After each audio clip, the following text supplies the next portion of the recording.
Colourful যেসব সবজি আমাদের দেশে দেখা যায় সেসব সবজি কিন্তু শীতকালেই সবচেয়ে বেশি হয়। শীতকালে এর অ্যাভেলেবেল যেমন বেশি থাকে, প্রাইসটাও কিন্তু একদমই রিজনেবল থাকে। তাই সারা বছরের জন্য চাইলে আপনারা সংরক্ষণ করে রাখতে পারেন। সারা বছর কিভাবে এর কালার, পুষ্টি গুণাগুণ ঠিক রেখে সংরক্ষণ করবেন সেই ভিডিওই আজকে আপনাদের সাথে শেয়ার করব। সো হ্যালো এভরিওয়ান, আসসালামু আলাইকুম। পুচকি রান্নাবান্না আপনাদের সকলকে স্বাগতম। আজকে আর কোনো রেসিপি শেয়ার করছি না। শীতের সবজি সংরক্ষণের জন্য এখানে আমি ব্রোকলি, বাঁধাকপি, গাজর আর মটরশুঁটি নিয়েছি। এখানে আমি মটরশুঁটিগুলোকে আগে থেকেই বেছে নিয়েছি, যেহেতু ভিডিওতে পুরোটা দেখাতে গেলে অনেকটা লং হয়ে যাবে। তো এটাকে এক সাইডে রেখে এখন আমি ব্রোকলিটাকে আমার পছন্দ অনুযায়ী কেটে নিব।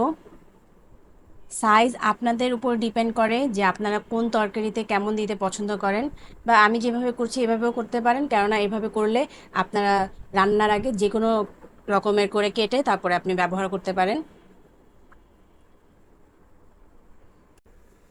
এবার যেই সবজিগুলো আছে সেগুলো আমি প্রথমে কেটে নিব, এতে করে কাজটা অনেক সহজ হবে। আমার বাসায় রেগুলারই চাইনিজ আইটেম তৈরি করা হয়, তাই এই সবজিগুলো কিন্তু আমার খুবই প্রয়োজনীয় একটা জিনিস।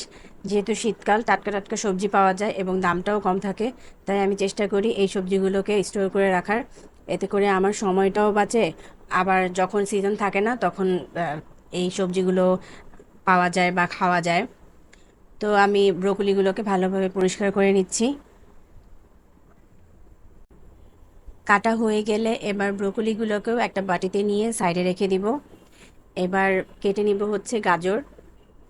গাজর আমি দুই রকমের আপনাদের স্টোর করার পদ্ধতি দেখিয়েছি, আপনারা যে কোনো একভাবেও করতে পারেন। তো প্রথমে গাজরগুলোকে পিল করে নিব একটা পিলার মেশিন দিয়ে।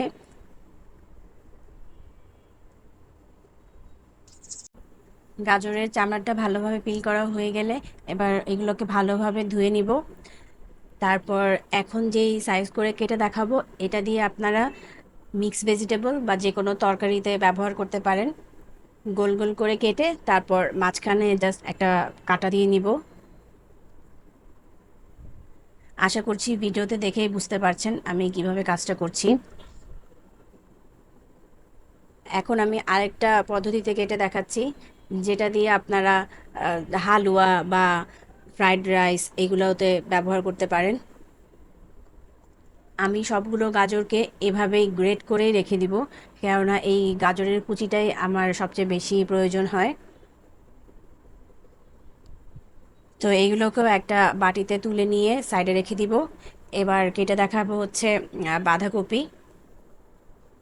বাঁধাকপিটা কাটা দেখানোর কিছুই নাই, জাস্ট কুচি কুচি করে নিব আমরা। বা আপনারা কিন্তু এটাকে একটু বড় বড় করে, যেমন ভেজিটেবলের সাথে দেওয়ার জন্য রাখতে পারেন। ব্যাস এভাবে আমি আজকে যে সবজিগুলো স্টোর করব সবগুলোই কেটে নিয়েছি। এছাড়াও কিন্তু আমি ক্যাপসিকাম স্টোর করেছি। ক্যাপসিকাম কিভাবে সংরক্ষণ করবেন সেই পদ্ধতিও কিন্তু আমি আমার চ্যানেলে ভিডিও আপলোড করেছি, চাইলে দেখে নিতে পারেন। এবার সব কিছু কাটাকাটি শেষ, এবার চুলায় চলে যাব। দেখতেই পাচ্ছেন আমি এখানে সব কিছু রেডি করে নিয়েছি। এভাবে করলে কাজগুলো সহজ হয়। এখানে আমি জাস্ট আপনাদের অল্প কিছু দেখিয়েছি, ভিডিওর পরে আমি সবগুলো আস্তে আস্তে করে নিব। সব কিছু দেখাতে গেলে ভিডিওটা অনেক লং হয়ে যায়। এবার চুলায় একটা কড়াইয়ে পানি বসিয়ে পানিটাকে একটু বলক দিয়ে নিব। এর মধ্যে দিয়ে দিব 1 টেবিল চামচ চিনি। চিনিটা আমাদের সবজির কালারটাকে সুন্দর রাখবে আর অনেক দিন স্টোর করতেও সুবিধা করবে। এবার মটরশুঁটিগুলোকে দিয়ে জাস্ট একটা বলক আনাবো, বেশি সময় সেদ্ধ করতে যাবেন না। একটা বলক আসার সাথে সাথেই চুলাটা বন্ধ করে দিব। এই সময়টুকুর মধ্যেই মটরশুঁটিটা ভালোভাবে হয়ে যাবে। এই যে বুদবুদটা উঠতেছে, এই পর্যায়ে আরেকটু জোরে যখন বুদবুদটা উঠবে তখনই আমি চুলাটা বন্ধ করে একটা স্ট্রেইনার দিয়ে ছেঁকে ঠান্ডা পানিতে দিয়ে দিব। এই কাজটা দ্রুত করতে হবে, তা না হলে একদম ফুল সিদ্ধ হয়ে যাবে মটরশুঁটিগুলো। ঠান্ডা পানিতে দেওয়ার পর জাস্ট 1 থেকে 2 মিনিট অপেক্ষা করে ঠান্ডা পানি থেকেও মটরশুঁটিগুলোকে উঠিয়ে নিতে হবে।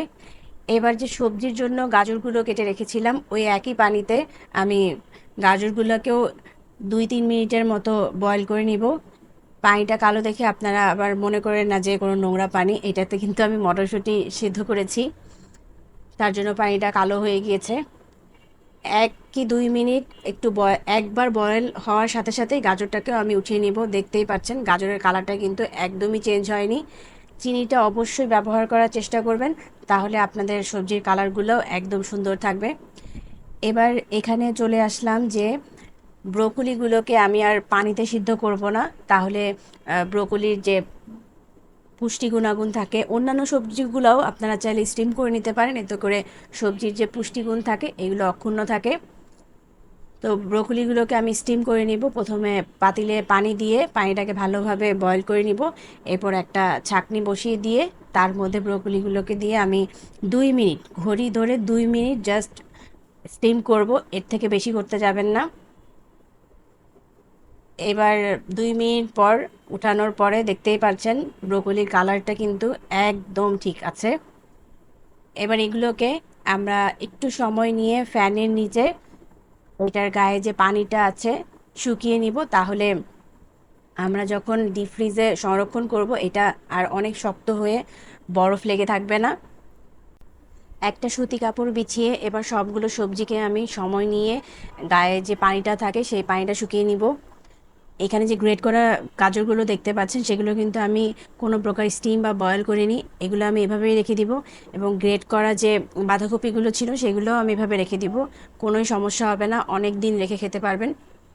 সো এইভাবে আমি প্যাকেট করে নিয়েছি। আপনারা জিপলক ব্যাগ বা পলিথিন ব্যাগে করে রেখেও আপনারা অনেক দিন সংরক্ষণ করতে পারেন। আমার ভিডিও আজকে আপনাদের কেমন লেগেছে অবশ্যই জানাবেন। যদি ভালো লেগে থাকে তাহলে একটা লাইক, কমেন্ট অ্যান্ড শেয়ার করবেন। আল্লাহ হাফেজ, আসসালামু আলাইকুম।